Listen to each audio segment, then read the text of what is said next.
기독교 강요 2권 제8장 제8계명 도둑질하지 말라. 45번째 도둑질을 금함에 대한 광의적이고 적극적인 해석. 이 계명의 목적은 하나님은 불의를 혐오하심으로 우리는 각자에게 속한 것을 각자에게 돌려야 한다는 데 있다. 요컨대 우리는 타인에 속한 것들을 탐내는 것이 금지될 뿐만 아니라 나아가 모든 사람이 각자 자기 자신의 소유물을 지킬 수 있도록 충실히 도와주는 일을 감당하게끔 명령을 받는다. 우리는 누구든 각자가 소유하고 있는 것은 우연한 기회에 오지 않았으며 지극히 높으신 만유의 주님이 나눠 주셨기 때문이라고 생각해야 한다. 그렇기 때문에 우리가 악한 계교를 부려 누군가로부터 그의 재산을 취했을 때는 필히 하나님의 경륜에 대한 기만이 일어난다. 이러한 도둑질에는 여러 종류가 있다. 다른 사람의 재물을 위력을 사용해서 막무가내로 약탈하는 강도, 속임수를 사용해서 그렇게 하는 사악한 사기, 외양상 권리를 수행하는 것 같지만 그것을 수단으로 삼아 다른 사람의 재물을 빼앗는 아주 교활한 편취, 좋은 말로 꿰어 남의 재물을 선물이라는 구실로 등치는 것 등이다. 도둑질의 종류를 너무 길게 헤아리는 것은 여기서 멈추도록 하자. 우리가 알고 있듯이 이웃의 소유와 돈을 취하고자 궁리하여 만들어낸 이러한 계교들은 사랑의 진지함에 따른 것이 아니라 속이거나 어떤 식으로 남에게 해를 끼치고자 하는 욕망에서 비롯되므로 모두 도둑질로 여겨져야 한다. 아마 그들은 이웃의 재물을 법정에서 얻을 수도 있을 것이다. 그렇다고 해서 하나님이 달리 심판하지는 않으신다. 확실히 하나님은 어떤 강교한 사람이 더 슬로와 더 단순한 마음을 지닌 사람을 유인하여 마침내 그 구물에 걸리게 하는 교묘한 사수를 지켜보신다. 그는 더욱 힘센 사람들이 더 약한 사람을 억누르고 짓밟을 때에 그 무정하고 비인도적인 법들을 지켜보신다. 그는 교활한 자가 소위 미끼를 던져 낚시고리에 사려가 깊지 못한 사람을 낚아챌 때에 그 꿰을 지켜보신다. 이 모든 것은 인간의 심판을 피해 갈 뿐만 아니라 인간에게 인식되지도 않는다. 이러한 불의는 돈이나 재화나 땅뿐만 아니라 각자의 권리도 그 대상으로 삼아 자행된다. 왜냐하면 만약 우리가 이웃 사람들에게 마땅히 행하여야 할 의무를 등한시한다면 우리는 그들의 죄화를 사술로 취하는 것이 되기 때문이다.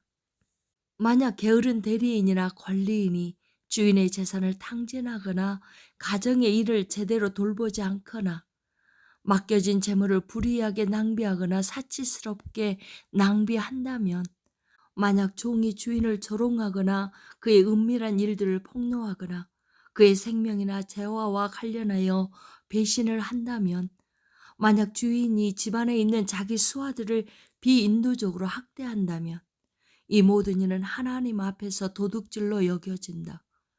왜냐하면 자기의 소명을 따라 다른 사람에게 빚진 직무를 수행하지 않는 자는 다른 사람에게 속한 것을 자기가 쥐고 있거나 자기의 것으로 삼고 있기 때문이다.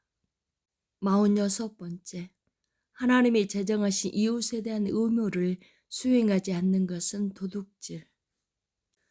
만약 우리가 우리의 몫에 만족하면서 정직하고 합법적인 이익만을 남기려고 열심을 다한다면 우리는 이 계명을 올바르게 지키는 것이다.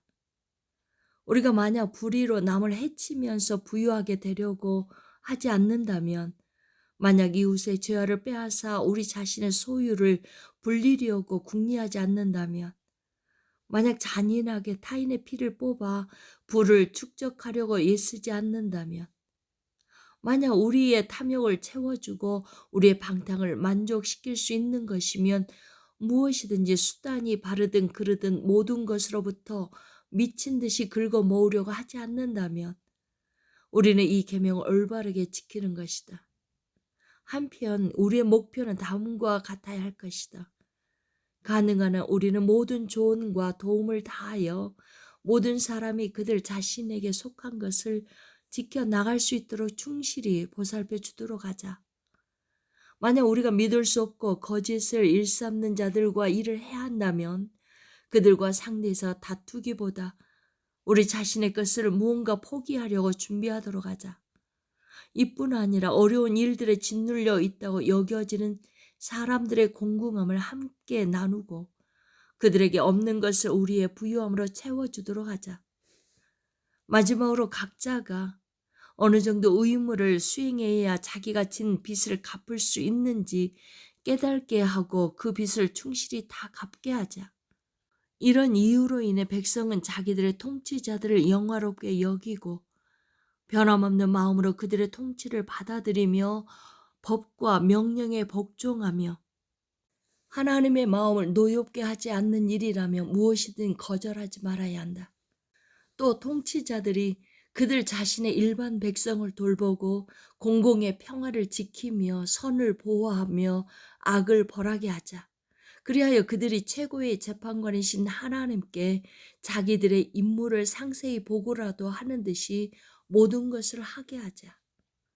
교회의 일꾼들이 구원의 교훈을 더럽히지 않고 순수하고 흠없이 하나님의 백성에게 전하는 가운데 말씀의 사역을 충실히 이행하게 하자. 그리고 그들의 가르침을 통해서뿐만 아니라 삶의 모범을 통해서도 백성을 교육하게 하자. 말하자면 선한 목자가 양들을 이끌듯이 교회의 일꾼들이 앞장서게 하자. 한편 백성의 편에서는 교회 일꾼들을 하나님의 사자와 사도로 받아들이고 최고의 선생이신 주님이 그들을 마땅히 여겨 부여하신 영예를 그들에게 돌리며 그들의 삶에 필요한 것들을 제공하게 하자. 부모들은 하나님이 맡기신 자기들의 자녀들을 양육하고 다스리며 가르치게 하되 그들을 노하게 하거나 그들이 자기들에게 반항하게 될 만큼 가혹하게 대하지 말고 부모들의 본연의 모습에 걸맞게 온화함과 관대함으로 그들을 기르고 감싸게 하자. 우리가 위에서 말했듯이 자녀들은 자기들의 부모에게 순종을 빚지고 있다. 젊은 사람들이 노년 세대를 공경하게 하자. 여호와는 노년 세대에게 영예가 돌려지기를 원하신다. 또한 노인들은 젊은이들을 거칠게 큰 소리로 꾸짖기보다 엄격하기는 하나 그것을 부드러움과 편안함으로 조절하여 한층 뛰어난 자기들의 슬기와 경험으로 그들을 이끌게 하자.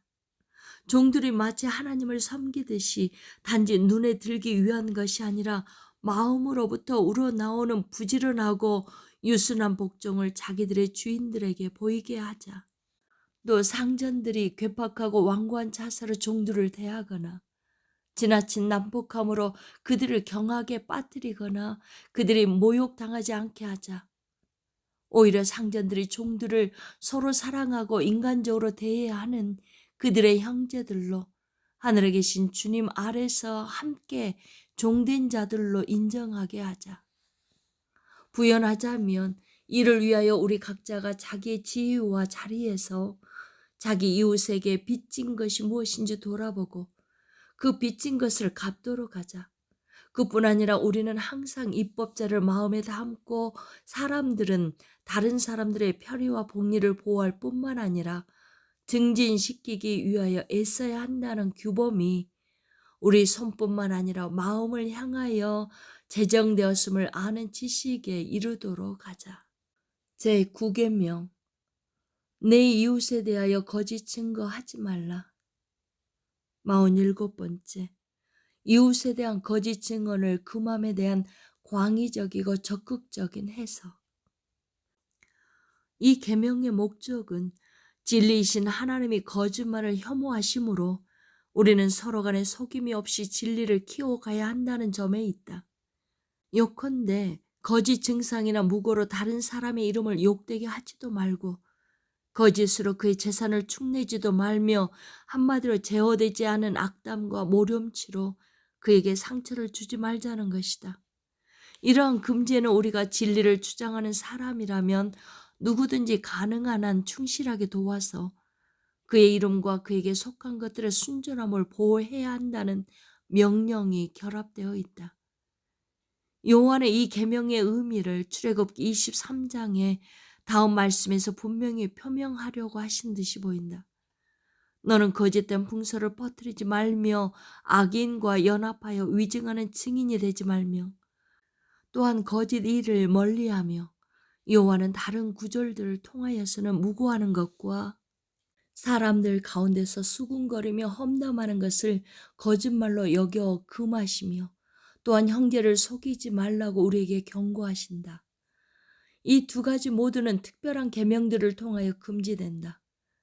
요한의 이전 계명들로서 잔인함과 불결과 탐욕을 멀리하게 하셨듯이 여기서는 거짓을 금하시는 것이 의심할 바 없이 확실하다. 우리가 바로 위에서 지적했듯이 본 계명은 두 부분으로 이루어진다. 악의를 가지고 사악하게 비방함으로써 이웃 사람들의 명예를 훼손하는 것이 그 첫째이며, 거짓말과 함께 심지어 악담을 일삼아 그들의 재화를 빼앗는 것이 그 둘째이다. 이 두 가지를 엄숙한 사법적 증언에 관련되는 것으로 이해하거나 사적인 대화 속에서 은연중에 드러나는 증언에 관련되는 것으로 보거나 간에 아무 차이가 없다. 왜냐하면 언제나 하나님은 여러 가지 종류의 악들 중에서 현저히 드러나는 가장 수치스러운 악을 견본으로 삼아 제시하심으로써 그 나머지를 동일한 범주 아래에 들게 하시기 때문이다. 그러나 본 계명에서 다루는 것은 중상과 사악한 험담들에 넓게 미치되 그것들 중에서 이웃을 불의하게 해치는 경우에 국한된다고 보는 것이 더욱 일반적인 정서에 가닿을 것이다. 위증은 법정에서의 거짓 증언에 항상 포함되는 바, 그것이 하나님의 이름을 더럽히거나 해칠 때에는 제3계명에 속하는 사안이 된다. 우리는 이에 대해서 이미 충분히 다루었다. 그러므로 9계명은 우리의 혀가 진리를 선포하면서 우리 이웃 사람들의 명성과 복리 두 가지 모두를 섬길 때 합법적으로 준수되는 것이다. 이렇게 하는 것이 공평하다는 것은 더할 나위 없이 분명하다. 만약 선한 이름이 어떤 보화보다 더 가치 있다고 한다면 한 사람의 재산을 빼앗는 것보다 그의 이름의 순전함을 훼손하는 것이 더욱더 해로울 것이다. 그러나 재물을 약탈함에 있어서 때때로 우리는 손으로 하는 것 못지않게 거짓 증언으로 그것을 낚아챈다. 48번째, 이웃의 선한 이름을 입으로 뿐만 아니라 마음으로도 지킴. 그렇지만 우리는 거만하게 평온을 가장하면서 이곳저곳에서 반복해서 이러한 죄를 짓고 있으니 얼마나 놀라운 일인가. 실로 이 질병으로 심한 고생을 당하지 않은 사람은 거의 없다. 우리는 다른 사람들의 악을 속속들이 파고들 때나 발고할 때에 어떤 독성 있는 달콤함을 즐긴다. 대체로 많은 경우 거짓말을 하고 있지 않다는 사실을 내세워 적당한 변명거리를 삼으려고 생각하지 말자. 진정 형제 이름이 거짓말로 말미암아 추락되는 것을 막고자 하는 사람은 진리에 저촉되지 않는 한에 있어서 그 이름이 더럽혀지지 않고 보존되기를 또한 바랄 것이다. 그가 하는 일은 단지 거짓말로부터 한 사람의 이름을 보호하는 데 그친다고 생각할지 모르나 그 일을 하고 있음은 사실 그 자신에게 그것이 위탁되었음을 암시한다. 이 일이 하나님의 관심사라는 사실 자체만으로 우리는 우리 이웃의 선한 이름을 안전하게 지키도록 자극을 받게 된다. 그러므로 욕설은 의심할 바 없이 모든 곳에서 정죄를 받게 된다. 여기에 우리가 욕설이라고 이해하는 것은 징계를 하기 위한 비난도 아니고 악을 치유하기 위한 처방으로 주어지는 정죄나 사법적 비판이 아니다. 그것은 다른 죄인들을 공포로 몰아놓고자 계산된 공적인 교정이 아닐 뿐더러 무지로 인하여 위험에 처하지 않으려면 사전에 경고를 받아야 할 필요가 있는 자들 앞에서 폭로하는 것도 아니다. 우리가 말하고 있는 욕설은 혐오스러운 중상으로서 악의와 모렴치한 비방으로부터 나온다. 진실로 이 계명은 농담을 한다는 구실로 정중함을 가장하면서 신랄한 가시를 품은 조롱을 일삼는 것은 우리에게 금하는 데까지 미친다. 자기들의 재기에 대하여 칭찬을 받고자 목말라 하는 어떤 자들이 이런 일을 한다. 그들은 이러한 무례함으로 때때로 자기 형제들에게 심각한 상처를 입혀 수치와 슬픔을 당하게 한다. 이제 자기의 권리로 우리의 혀 못지않게 우리의 귀와 마음도 다스리는 입법자에게 눈을 돌려보자.